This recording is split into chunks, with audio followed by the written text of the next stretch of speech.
Inland Sports. And now join us here on the Inland Sports Show, not only the head track coach at Santiago, but he's also heading up girls flag football for the Sharks, head coach Mike Boggio. And Coach, you know, before we talk track, and I want to ask you about Riley Blade in a moment, but girls flag football, this is a new sport that was introduced by the CIF Southern Section. I know some school districts have already started kind of dabbling in it and trying to see what the interest is going to be like. At Santiago, at least, I know you haven't started practices on the field yet, but what's kind of been the response so far with the introduction of girls flag football? Well, Pep, I'll tell you, it's been exciting. Number one is we probably have about 60 to 65 interested athletes that'll be trying out for the girls flag football team. We'll be doing that in the next probably 3 weeks. We'll be having our tryouts. We'll be keeping only about 20 to 22 athletes. So you can see that, we're going to have a really a cream of the crop girls athletes that are going to be performing out there flag football for our first season.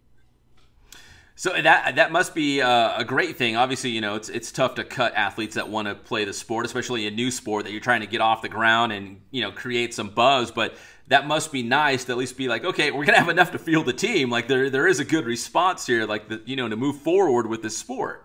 Yes, I'm anxious. Let's just put it that way. I'm anxious to get that squad together. Yes, we're going to have a select group. And, if you probably know as well as the Inland Empire, the Santiago girls athletics here are phenomenal. And, we're going to have girls from lacrosse, basketball, soccer, multiple sports that are trying out, and track and field, of course. So there's going to be a plethora of talent. It's just about managing. I'm going to have about 8 to 10 coaches in there, and we're going to all be evaluating.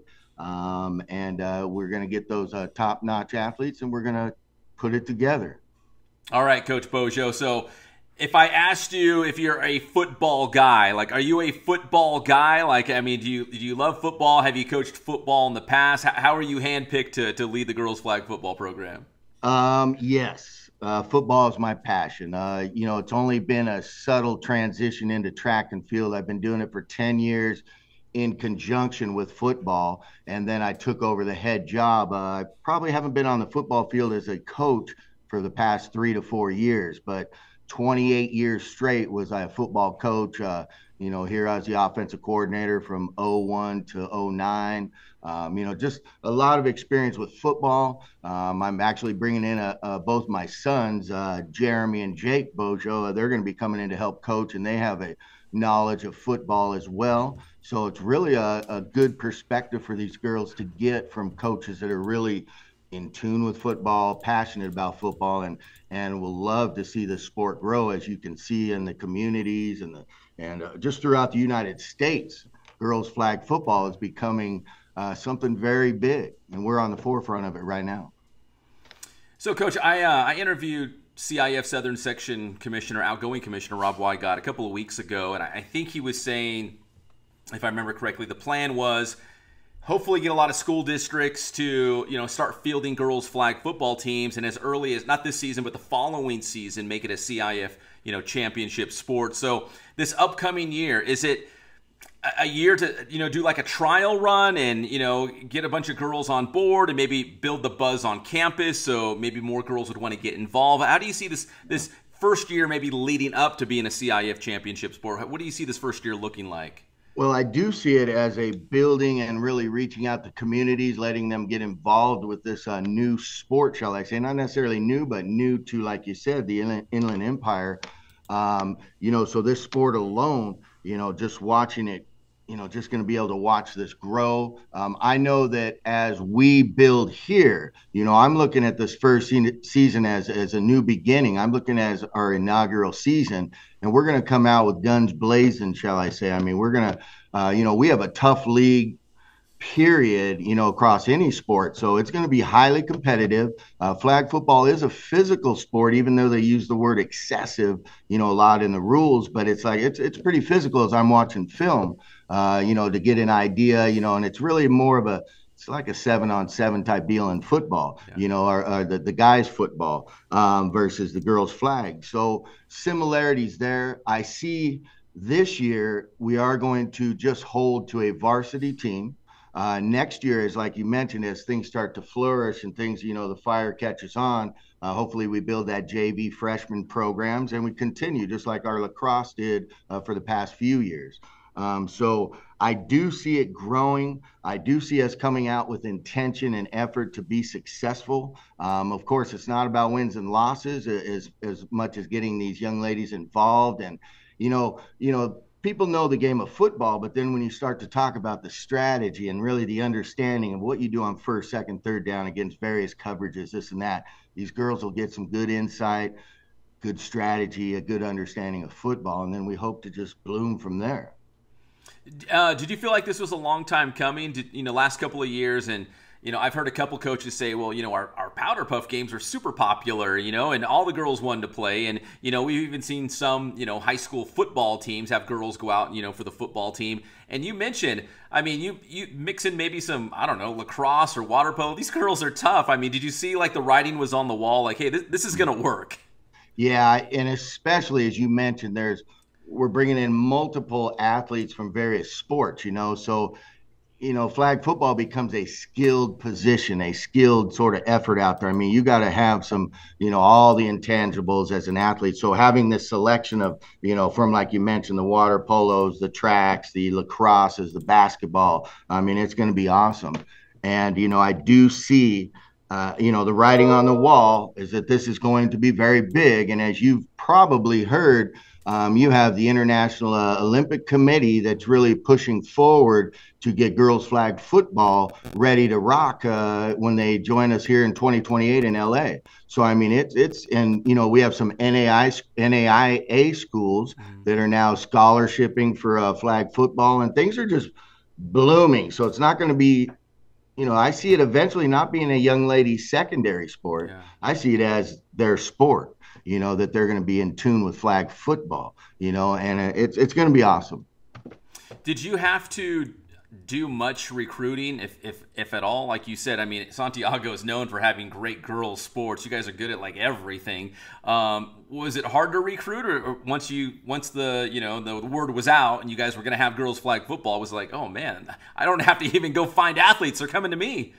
The telltale will be the day we do our position skills day, which is July 21st. We're probably going to have, like I said, the 55, 65 athletes, and we're going to see how that sort of looks, as far as, no, I was out there once I knew I was going to be doing the head job. I was out there, hey, flag football, flag football, flag football. You want to play flag football?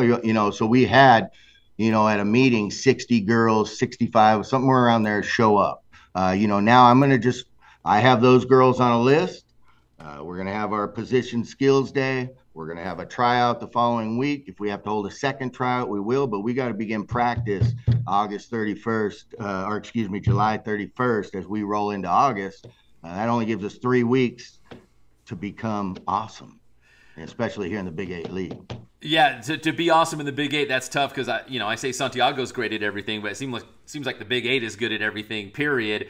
So, Coach, kind of define what that first year is going to look like, because the way I understand it, Santiago will play the other schools in the Corona Norco Unified School District, right? That'll kind of be like your league, at least for this first year. Is that right?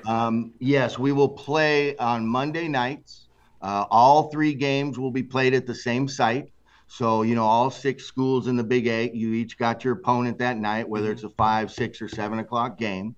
There's going to be 5 of those games, and then we're going to culminate the season with a tournament, seeding 1 with 6, 2 with 5, 3 with 4, and battle through till we have a Big 8 champion. And as you mentioned earlier in the interview, you mentioned possibly the CIF Southern section as they incorporate CIF playoffs. They're hoping for next year that they're able to do that, because I think you need about 20% of buy-in by the whole Southern section, that are in tune with that, and then they'll have those CIF playoffs, and it's gonna be fun. It's gonna be huge. We have some very good athletes, so I'm anxious to see. So I'm getting really anxious because I still have 3 weeks to sit until I really get to see the caliber of athletes as a group. So I'm getting not only fired up, I'm getting anxious. All right, Coach Boggio. So I know you're getting into girls flag football mode, but you're coming off a great season, a historic season for Santiago track, and specifically for your long distance runner Riley Blade, who came home with a state title. What was that like coaching her up this spring and seeing it culminate with a CIF state championship? And she also performed very well at nationals up in Eugene.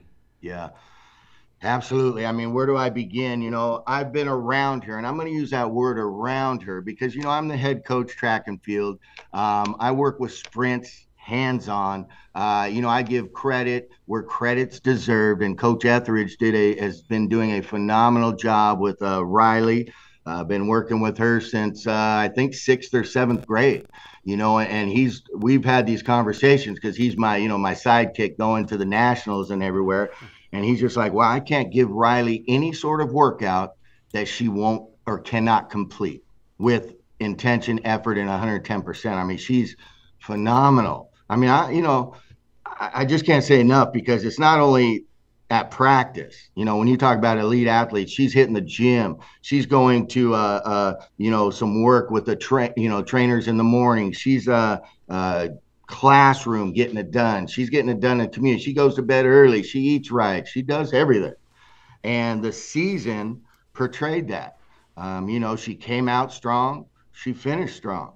And, where credit's deserved, she's a hard worker. Family's very supportive. Coach Etheridge did a phenomenal job, and I just sort of manage it and ride those coattails.